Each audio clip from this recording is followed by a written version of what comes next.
Also, I want to apologize to my family and my friends for putting them through this stressful process. And I would also like to apologize to the court. No, I'm not a perfect person, and I hope I can get a second chance.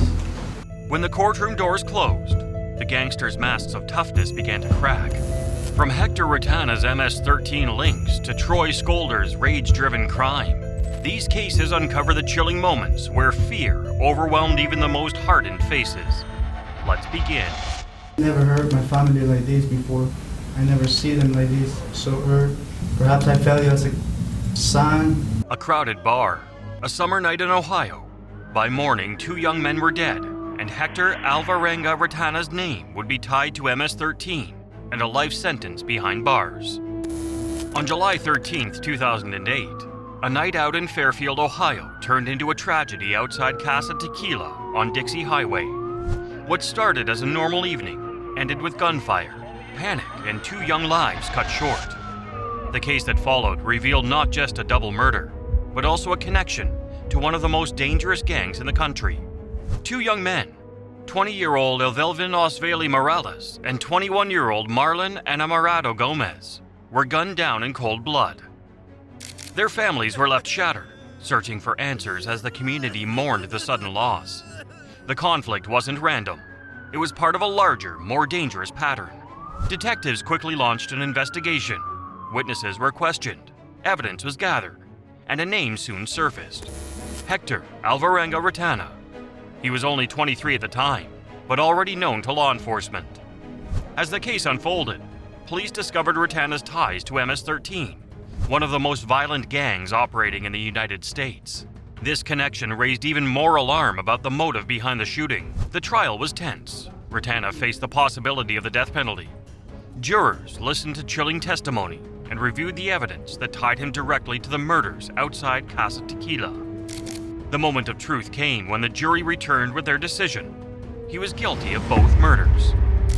The real reason behind the killings pointed back to gang activity and the violent lifestyle Hector Retana had chosen. It was about power, intimidation, and sending a message. In the end, that choice destroyed not only 2 innocent lives, but also his own future. But sentenced him to life in prison without the possibility of parole. Judge Craig Hedrick later added more years for additional crimes, including attempted murder, witness intimidation, and felonious assault. Of life imprisonment without the possibility of parole should be imposed on Hector Alvarenga Retana. However, at the time of sentencing, he showed no emotion for his actions. I believe everybody made mistakes, and people learn from their mistakes. For the families of Evelvin Morales and Marlon Enamorado Gomez, the sentence brought a sense of justice, but they could never get their loved ones back. The community was reminded of how gang conflict can spread fear and take away bright young lives in an instant. And for Hector Retana, the rest of his life will now be spent behind prison walls, a consequence of the choices he made. 2 young men were gunned down, and a gang member was sentenced to life. But in our next case, the spotlight shifts to a rising rapper whose fame couldn't hide the deadly truth behind his music. Maximum life without the possibility of parole. Count 78, aggravated assault. A rising rap star, a powerful Atlanta gang, a deadly drive-by shooting. By the time the case hit the courtroom, YFN Lucci's music career was overshadowed by crime and prison time. In 2021, Atlanta rapper YFN Lucci, born Rayshawn Lamar Bennett, went from being one of the city's most promising music stars to the center of one of Georgia's most high-profile criminal cases. Known for his breakout single, Key to the Streets, and his influence in Atlanta's hip-hop scene, Bennett had carved out a name for himself as an artist who represented both the struggles and triumphs of street life. However, while his career gained traction in the music industry, behind the bright lights and beats, a much darker narrative was unfolding, one that would soon consume his freedom, reputation, and future. On December 10, 2020, authorities alleged that Bennett was far more than a rapper telling stories about the streets. According to prosecutors, he was actively tied to violent gang activity operating in Atlanta. He was one of 12 individuals named in a sweeping indictment that painted a picture of a group deeply involved with the Bloods, a gang with a long history of conflict and control over territory. The indictment accused members of using atrocity, intimidation, and organized crime to maintain dominance and enhance their reputation. The case took an even more serious turn in January 2021, when police announced that Bennett was facing a felony murder charge. The charge stemmed from a December 2020 incident, a drive-by shooting in which one man was killed. For prosecutors, this was not simply a random act of conflict. It was a part of a larger web of gang rivalries, fueled by the desire for dominance and respect. For Bennett, the news sent shockwaves through the rap community.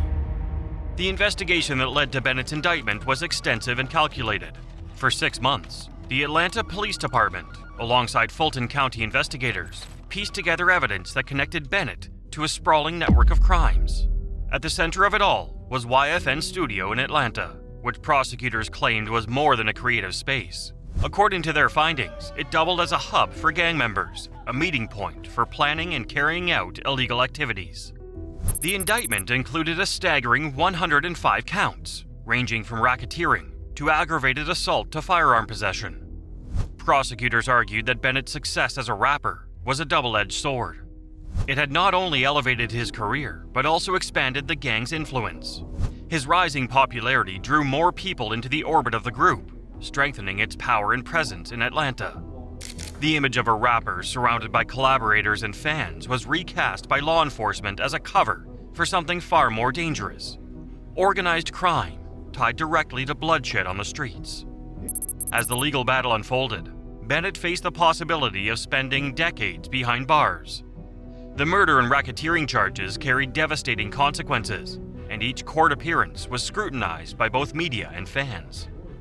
But in a surprising turn, the climax of the case arrived when Bennett decided to accept a plea deal. In court, he pled guilty to 1 count under Georgia's Street Gang Terrorism and Prevention Act. This admission marked a significant shift. While it acknowledged his connection to gang activity, it also resulted in prosecutors dropping several of the most severe charges, including racketeering and the initial murder charge. The decision narrowed the case and offered Bennett a measure of control over an outcome that once looked far more grim. Prosecutors were clear about their stance. The crimes linked to Bennett and his associates were fueled by a desire to strengthen gang power and reputation. The December 2020 shooting, they argued, was not random. It was a product of ongoing rivalries, disputes over territory, and the relentless pursuit of dominance. For Bennett, what began as a career built on telling authentic stories about street struggles had blurred into reality. His fame, rather than shielding him from the streets, had seemingly entangled him deeper in its dangerous politics. The plea deal set Bennett's sentence at 20 years. He showed no remorse for his actions, remaining motionless. He would receive credit for time already served, and while the state did not agree to block his parole application, the ultimate decision rested with the judge. Additionally, Bennett was forbidden from contacting any co-defendants or anyone tied to criminal street gangs, a restriction designed to cut ties with the very network that prosecutors claimed had brought him to this point. For fans, the resolution of the case felt like a tragedy. Bennett had been a symbol of resilience, someone whose music translated the pain and ambition of Atlanta's streets into art. But the headlines now told a different story, a star whose rise was overshadowed by crime, conflict, and the consequences of choices that pulled him away from the stage and into a prison cell. A rapper's fame couldn't outrun the weight of gang conflict, but in Savannah, one man's paranoia and substance turned an apartment into a slaughterhouse, leaving 3 lives stolen overnight.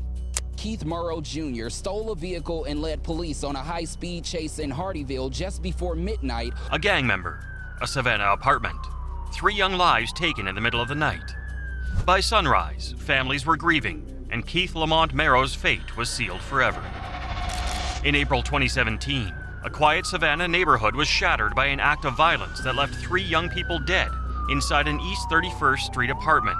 What began as an ordinary spring night ended in a crime so brutal that it shook the city to its core. The victims were 31-year-old Courtney German, 24-year-old William Mullins III, and 18-year-old Shayla Curtis. Each was shot multiple times in the middle of the night, their lives cut short without warning. Families were plunged into grief, and the community demanded to know why such a horrific act had taken place. Detectives moved quickly. At the scene, they discovered spent shell casings through surveillance footage, which became vital evidence. The casings matched a pistol recovered days later after a high-speed police chase in South Carolina. The driver of that vehicle, 36-year-old Keith Lamont Merrow, crashed his SUV and fled, leaving the murder weapon behind. Forensic teams soon uncovered even more proof. Inside the East 31st Street apartment, investigators found Merrow's fingerprints on a cup, directly tying him to the scene of the killings. With physical evidence and the murder weapon in hand, suspicion pointed squarely to Merrow. Eventually, Merrow admitted to the shootings. He told investigators he had been using substances and felt paranoid, convinced that members of his own gang were plotting to kill him. Merrow was affiliated with a Bloods gang subset known as the East Side Gangster Bloods, but police confirmed something equally heartbreaking. While Courtney and William had ties to the gang, 18-year-old Shayla Curtis did not. She was an innocent teenager, caught in the wrong place at the wrong time. Merrow attempted to claim self-defense, saying his paranoia had driven him to act, but prosecutors argued that the evidence told a different story. The victims had been shot repeatedly in close quarters, hardly an act of sudden passion or fear. Instead, it was an execution-style attack fueled by substance and delusion. In 2019, Merrow was found guilty of 3 counts of murder and multiple firearm charges. The judge sentenced him to 3 consecutive life terms without the possibility of parole, along with extra years for weapons offenses. However, he remained motionless while the verdict was read. When he later appealed, the Georgia Supreme Court upheld the convictions, ruling that the evidence against him was overwhelming. Today, Merrow is serving out his sentence at Hayes State Prison. The conviction brought legal closure, but no true relief to the families of the victims. Candlelight vigils honored Courtney, William, and Shayla, whose lives were lost far too soon. Merrow's fate is sealed behind prison walls, but the memory of those 3 young victims endures, forever etched into the heart of Savannah. 3 lives lost and a community forever scarred. But in our next case, a simple night out ended in prejudice when a gang member brought terror to the streets of Ocean Beach. They were chased and attacked by several Hells Angels and Hells Angels supporters. On June 26, 2023, on a warm summer evening, 3 young men, just 19, 20, and 21 years old, were walking together down Newport Avenue in Ocean Beach. The night was supposed to be carefree, filled with laughter and conversation. But in a matter of moments, what should have been an ordinary outing turned into a nightmare when they crossed paths with members of the notorious Hells Angels motorcycle gang. The confrontation began over something shockingly small. According to prosecutors, one of the victims had spoken briefly to a gang member's girlfriend. That innocent act was enough to spark fury within the group of bikers. Suddenly, the 3 young men were targeted. The gang gave chase, hurling harmful slurs as they closed in. Witnesses later described the attack as a harmful idea-charged assault, an anger-fueled ambush that shocked the entire Ocean Beach community. The victims had no chance. Outnumbered and cornered, 2 of them were beaten viciously, while the 3rd barely managed to escape. What should have been a simple walk by the ocean became a desperate fight for survival.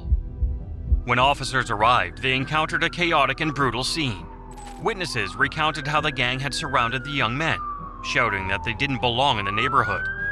Detectives launched a detailed investigation, pulling together accounts from bystanders, reviewing surveillance footage, and gathering physical evidence.